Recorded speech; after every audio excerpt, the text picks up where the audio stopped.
Please take me. I can cook. I can bear you children, too, she whispered at the lonely old cowboy's ranch. Wyoming Territory, spring, 1887. The wind swept through the open plains, carrying the dust and grit of a hard country toward the heart of a settlement swollen with trade and lawlessness. It was spring market in Raw, a frontier town known more for its tolerance of whiskey and whoring than for any legitimate commerce. Merchants hollered over barrels of tobacco, tools, and livestock, while pickpockets and gamblers moved through the crowd like ghosts. The scent of sweat, blood, and unwashed bodies clung to every breeze. Somewhere beyond the main square, muffled by the louder trade of cattle and guns, was the back alley tent known only by whispers, the livery of flesh. Silas Carter rode into town not for drink or company, but for a stud horse he had heard would be auctioned. He was 53, gaunt, but sturdy, with a face carved by years under the sun and eyes dark enough to quiet a saloon. 16 years ago, he had buried his wife beneath a cottonwood tree on land no one else wanted, and since then he had spoken little and smiled less. Folks called him a ghost on horseback. That suited him fine.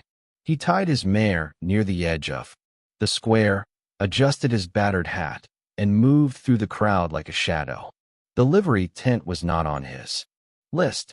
He had no business there. No use for women anymore, least of all those being sold like mules. But the sound of the auctioneer's voice cut through the buzz like a knife. Virgin blood knows her way around a stove pretty enough to draw a breath. Opening bid $10. Silas paused. It was not curiosity that made him stop, but something colder. Habit, maybe. He turned his head slightly. Through the torn canvas flaps, he saw girls. No, children in some cases, lined up like broken dolls, dirty dresses, hollow eyes, hands bound in front, not by rope, but by fear. Then came the voice. Please take me. I can cook. I can bear you children, too, she whispered. Not to the crowd, but to the only man who looked like he might listen. Silas did not blink. He turned fully now, stepping closer to the flap. His gaze found hers instantly. She was young, 20, maybe 21, but her eyes were older than time, big, brown, and steady. Despite the tremble in her lower lip, she did not cry. She did not plead. She simply looked at him the way no one had looked at him in years. Not with disgust, not with want, but with recognition. He saw her, and she saw something in him, too. Maybe not safety, but something less cruel than what surrounded her. Look at that one, the auctioneer smirked. Already knows her worth. Got fire in her belly, this one. What'll it be, gentlemen? 10, 12, 20. Silas said. The tent fell quiet. The auctioneer squinted. Did you say 20? The man laughed nervously. That is double opening, mister. You sure about that? Silas said nothing more. He stepped forward, laid 2 crumpled $10 notes on the makeshift table, and looked once more at the girl. Untie her, he said. One of the handlers hesitated. I said untie her. The man obeyed. He stumbled once when her arms dropped free, then steadied. Silas turned without offering his hand. He walked out into the daylight, not looking back. She followed, barefoot and thin as a whisper. The crowd murmured. A few chuckled. One man spat. Silas said nothing. He untied his mare, mounted, then reached down and pulled her up behind him without a word. She wrapped her arms around his waist, tentatively at first, then tighter, as though she feared the world might split open if she let go. They rode away from Rawbone as the market roared behind them. Neither spoke for a long time. Only the wind and the occasional groan of saddle leather filled the silence. But somewhere between the bones of her fingers and the hollow of his back, something began to stir, like the faint crackle of kindling before a fire, something not yet hope, but not despair either. The ride stretched across hours in silence. The Sun had slipped behind a curtain of iron-gray clouds, casting long shadows over the dry Wyoming plains. The air turned cold, sharp, smelling of sage and distance. The girl, Lena, he guessed, though she had not yet offered her name, clung to Silas with a tension that did not fade, even as the road softened. Beneath the hooves of his mare, she finally spoke when the trees began to thin and the outline of the distant hills gave way to a barren flat. "What are you going to do with me?" Her voice was small but steady, the kind of voice that had asked too many dangerous questions in its lifetime and knew not all of them found answers. Silas did not turn his head. His voice was quiet, the same tone he used to calm a spooked horse. "I did not buy you to do anything with you. I just did not want you to belong to them." She said nothing. He felt her arms loosen slightly, not from comfort, but exhaustion. She had likely not eaten in a day, maybe more. As dusk deepened, his cabin appeared like a bruise against the horizon, low, square, and half swallowed by dry grass. It was the kind of place only a man like Silas would live in. Practical, lonely, nothing more than what was necessary to keep breathing.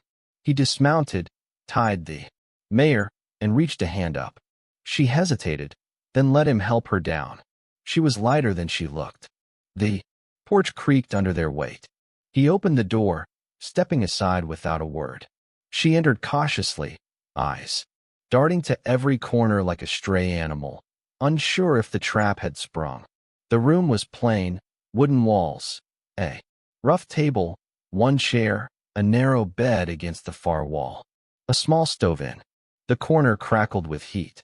On the table sat 2 tin bowls, a loaf of bread, wrapped in a cloth, and a pot of beans warming by the fire. He did not speak. He removed his coat, hung it on the peg, then moved toward the stove. She did not sit. She stood near the door, arms crossed tightly, bare feet stiff on the wooden floor. "I made enough," he said. Still no answer. Silas reached for a second blanket, thick and woolen, folded neatly on the rocker beside the hearth. He tossed it over the edge of the bed. "The fire stays lit all night. You take the bed. I'll be out in the barn if you prefer space." She stared at him. Her eyes searched for something in his face. Intention, deceit, some sign of the danger she had grown used to, but there was nothing in him but tired kindness buried beneath the wear of years. He turned to leave, but before he reached the door he paused. He did not know why he said it. Not fully. Perhaps because it needed saying, perhaps because it was the only way to give her more than safety. "The stove is hot. Not because I am cold," he said quietly, eyes on the flames, "but because I did not want you to think the world is cold, too." He stepped out into the wind. Inside, Lena remained still for several minutes. Then she approached the fire, touched the edge of the blanket, and sat in the chair he had left empty. She picked up one of the bowls. It was not fancy food. Beans, some overcooked pork, but it was warm. Her hands trembled as she lifted the spoon. She did not cry. She just ate in silence, staring at the door long. After he was gone, trying to remember the last time someone had prepared a meal for her without expectation and finding to her surprise that she could not remember it all. The days passed, without rhythm or question. Lena woke each morning to the sound of Silas splitting wood or the low snort of horses in the barn. He never locked the door. He never told her where she could or could not go. And most of all, he never touched her.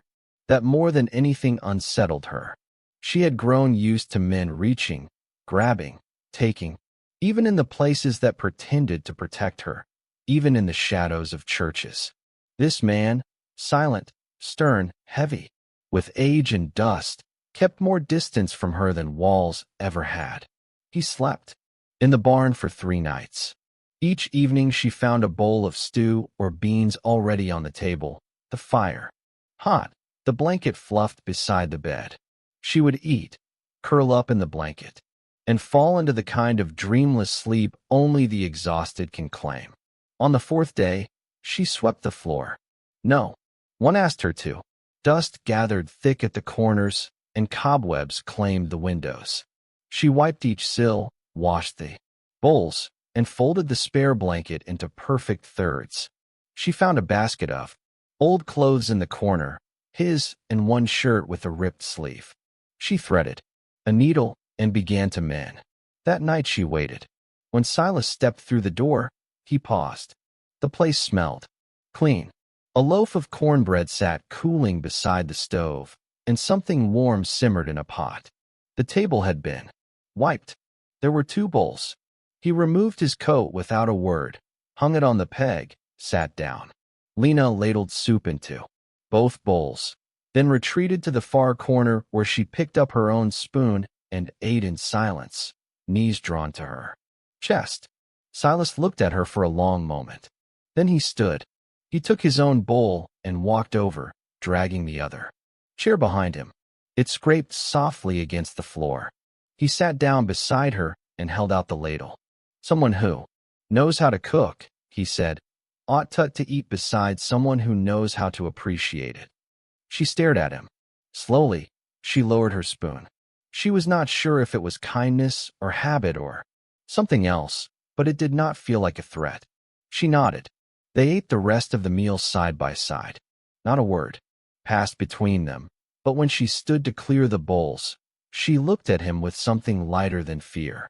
The next morning, she asked about flour. He pointed to the tin bin near the pantry. By sundown, the cabin smelled of cornmeal and wood smoke. She baked flat rounds of bread, brown at the edges, soft in the center. He took one, broke it in half, and chewed slowly like it was the first solid thing he had eaten in years. Good, he said simply. He smiled barely, but it reached her eyes. That night, while rummaging for more cloth to mend, Lena found a box tucked under the edge of the bed, wooden, plain, old. Inside were small keepsakes, a broken pocket watch, a handkerchief with embroidered initials, and a cooking spoon with its handle cracked in 2. The spoon had once belonged to someone else. She did not ask. She just took it quietly, whittled the handle smooth again, and reinforced it with a piece of wire and cloth. The next morning, she left it on the table beside his coffee cup. Silas stared at it a long time. He did not ask where she found it. He did not speak. That afternoon, he rode into town. When he returned, he placed a small package wrapped in brown paper beside the flour bin. Inside 3 spools of thread, white, gray, and red, and a new sewing needle. It took a couple of minutes for Nancy to realize that Luke was keeping he also added 2 more logs to the fire, though the air had warmed. Lena said nothing.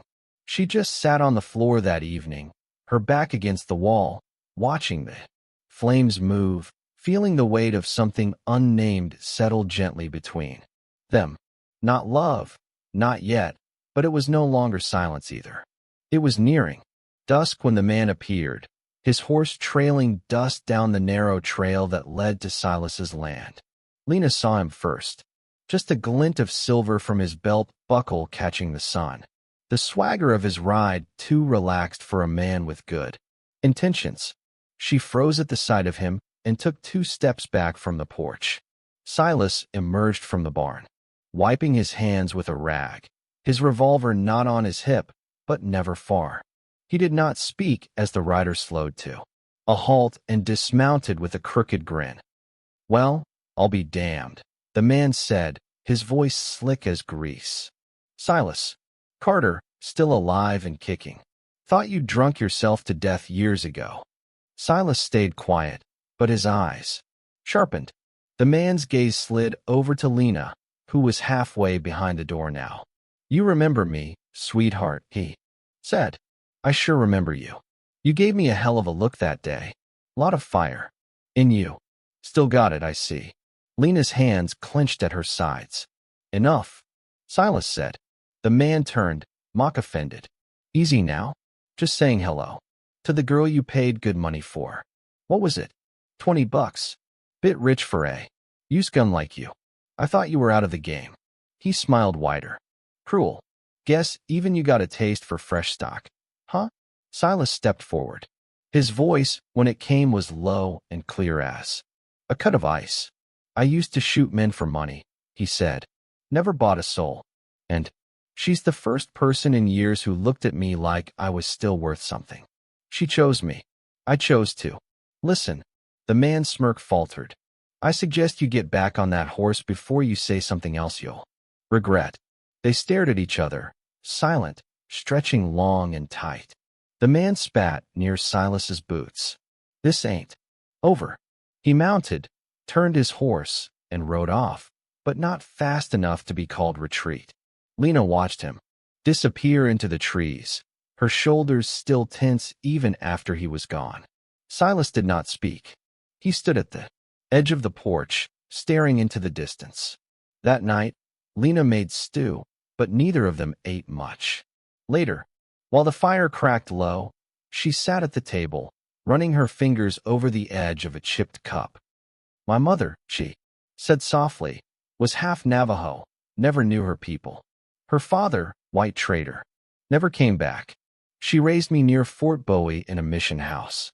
When she got sick, she told me to find her kin up in Montana. Silas leaned back in his chair, arms crossed. She told me not to be ashamed, Lena continued. But they all looked at me like I was dirt. Not enough of one thing to be claimed by either side. He stared into the fire for a long while. Then, without looking at her, he said, Out here, nobody gives a damn what color your blood is. Only thing that matters is whether you stand or run when it counts. She blinked, eyes burning for more than the smoke. And you? She asked. You ever run? Silas didn't flinch. Once, he said, and I buried her 6 months later. He stood, picked up the kettle, and poured water into the tin basin. Lena watched his hands, rough, steady, but not cruel. I ain't planning on running again, added, his voice low. And she believed him, not because he promised anything, but because he did not try to make himself look better than he was, because he let her see the cracks and offered no excuse for them. That night, she stayed up long after he had gone to the barn, watching the shadows move across the wooden walls, trying to understand how a man could still be dangerous without being unkind, and wondering if maybe, just maybe, she was safer here than she had ever been anywhere else. The scream was sharp, brief, and strangled. Silas heard it through the thin wood walls just before dawn, followed by the muffled sound of someone sitting up too fast and gasping for air. He pushed open the cabin door without knocking. Lena was curled in a tight knot on the bed, her arms wrapped around her knees, breath coming in fast, uneven gulps. Her eyes were wide, but not with present fear. They were caught somewhere else, somewhere she could not yet escape. He stepped inside slowly, not speaking. She flinched when she noticed him, then blinked twice and lowered her head as if ashamed of the noise. I'm sorry, she whispered hoarsely. It was just a dream. He stood beside the bed, the fire, light casting soft shadows along his face. For a moment, he said nothing.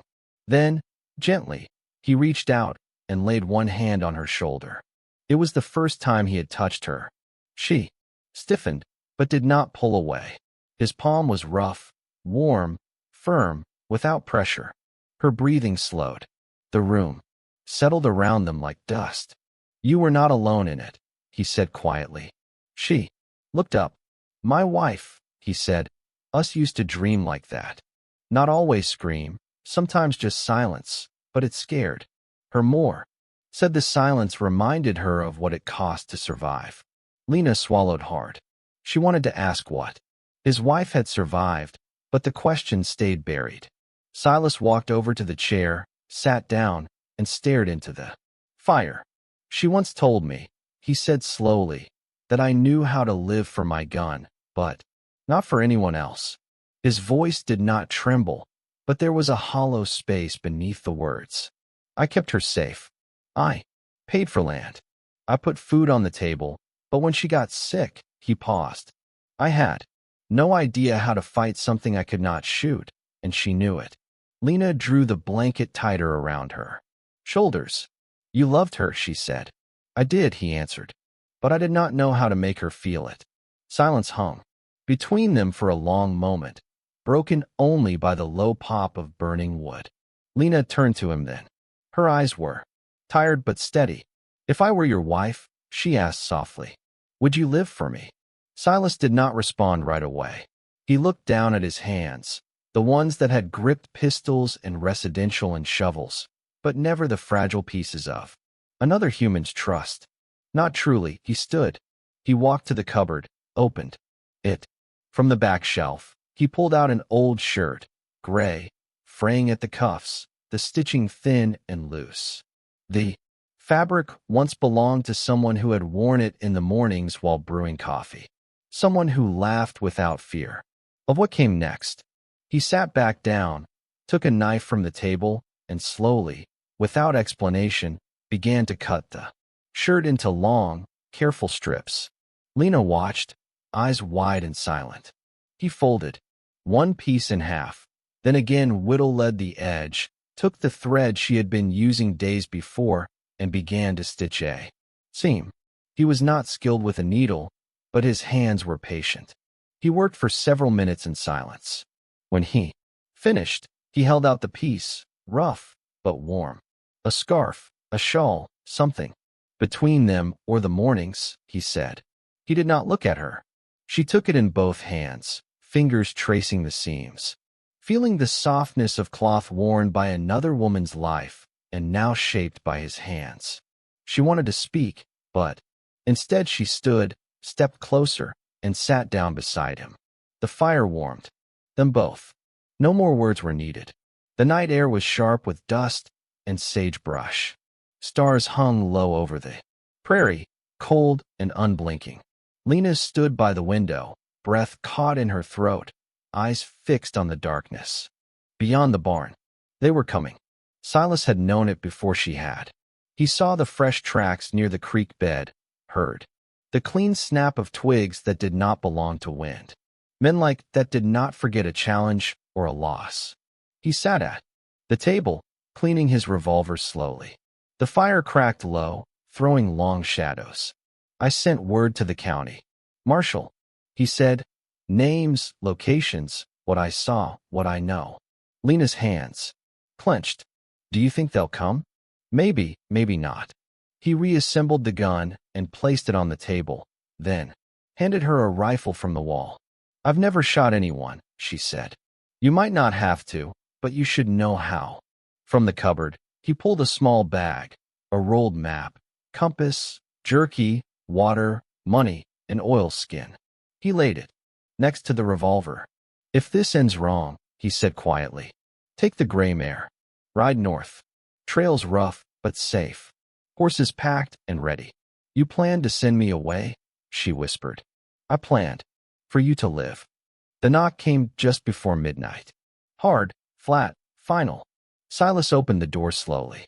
The man from the market stood there, coat open to reveal a pistol. Beside him, a younger man, all twitching fingers and sharp eyes. You took something that ain't yours, the older man said. I took what you never owned, Silas replied. We came for her. She's not here, he lied. The younger man stepped forward. That's so you sure you want this to go down ugly. Silas placed the revolver on the table. I'm sure you should turn around, the man smirked. Then everything happened at once. Gun drawn, flash of silver. A shot fired. Tillas dove sideways, the bullet grazing his shoulder. He fired once, sharp and clean. The young man staggered, groaned, and collapsed. The older man reached for his weapon. A second shot cracked from the shadows behind the door. The bullet hit the beam above his head, wood splintering inches above him. Lena stepped out, rifle steady in her hands, though they trembled. Do it, she said. Move one more inch, and I will put the next one in your chest. He froze slowly. He lowered his hand. Silas stood, gripping his bleeding arm. The man looked from Lena, no longer the trembling girl from the tent, but something feral and fierce to Silas. Bleeding, but unshaken, and he realized maybe for the first time that they were not afraid. That made him afraid. Before he could speak, the sound of hooves rolled across the ridge. 5 riders, lanterns bobbing, coats marked with the martial seal. The man cursed and dropped his weapon. By dawn, he and his partner were in cuffs. His ledgers, contracts, and the last remains of his trade burned in the field. The marshal tipped his hat as he left. Silas and Lena stood in the doorway, watching the sky begin to lighten. He looked at her, blood still wet on his sleeve. "You missed on purpose," he said. She shook her head slowly. "No," she said. "I aimed exactly where I meant to." She looked down at her trembling hands. "But I would not miss again," and he believed her. Silas healed slower than he would have liked. The wound to his shoulder, though not deep, pulled tight whenever he reached too far or twisted too quick. Still, it was not the pain that troubled him. It was the stillness. He was not used to being looked after. Lena refused to let him lift a thing. She boiled clean rags in water, pressed herbs to the bruise, changed his bandage each morning with hands that were gentle but never timid. She scolded him softly when he tried to feed the horses. He obeyed, not out of weakness, but something closer to gratitude. Each day she cooked and cleaned, but it was not the same as before. There was no sense of obligation in it now, no weariness. Her movements were calm, measured, and her presence had settled into the house like a familiar breeze. One evening, after a supper of potatoes and beans, they sat together at the table, not across from each other, but side by side. The lantern light danced over the wooden walls, and the silence between them no longer felt like distance. Lena sipped slowly from her tin cup. Then, without looking at him, she spoke. "If you want me to go, I'll go," she said. Her voice was quiet but clear. "You've given me more than most ever would. A place, a name, safety." She paused. "But if you're keeping me here just because I can cook or sew or fetch water, then I will leave." In the morning, Silas did not respond right away. She turned her face toward him. "But if you're keeping me because you want me, because you feel something for me, then say so. Because I'm tired of living in a house where I don't know whether I belong." Her words did not tremble. They simply sat there like a stone placed gently on the table, unmovable and true. Silas stood without a word. He walked to the old dresser in the corner, the one with a drawer that had not been opened in years. His fingers moved slowly, almost reverently, as he pulled it open and reached inside. He came back to the table and set something small and circular down beside her bowl. A ring, simple, dull with age, the metal worn soft around the edges. He did not explain it, did not touch her hand or ask for hers. He simply left it there like a bridge left half-built, waiting. Then he stepped outside into the dark, letting the door creak closed behind him. Lena stared at the ring. She did not cry. Instead, she picked it up, turned it in her fingers. On the inside of the band was a faint engraving, barely legible now from time and wear. She traced the curve of the original letter, an old initial that belonged to another woman. She could have felt threatened by it, jealous even. But she did not, because she knew something had changed. The next morning, while she was folding linens, she heard the rhythmic scrape of metal against wood. She peeked through the half-open barn door. Silas sat at the workbench, hunched over the ring. In his hand was his hunting knife. He moved carefully, slowly, carving something into the inside of the band. The curve of a letter. She did not say a word, did not interrupt. Later, when she found the ring resting on the windowsill in a shaft of light, she turned it over. The old letter was still there, but beside it, freshly carved and delicate, was a new one. She smiled then, a small, quiet smile. And this time, she slipped the ring on her finger without waiting for him to ask. Spring returned to Raw Bone, late, dusty, and just wild enough. The mountains still wore snow, but the town square bloomed with wagons, music, and the noisy rhythm of frontier life. At the center of it all, the smell of roasted vegetables and fresh cornbread drifted from a long table beneath a striped awning. Lena stood behind the pots, apron dusted with flour, cheeks warm from the heat. Her smile came quick.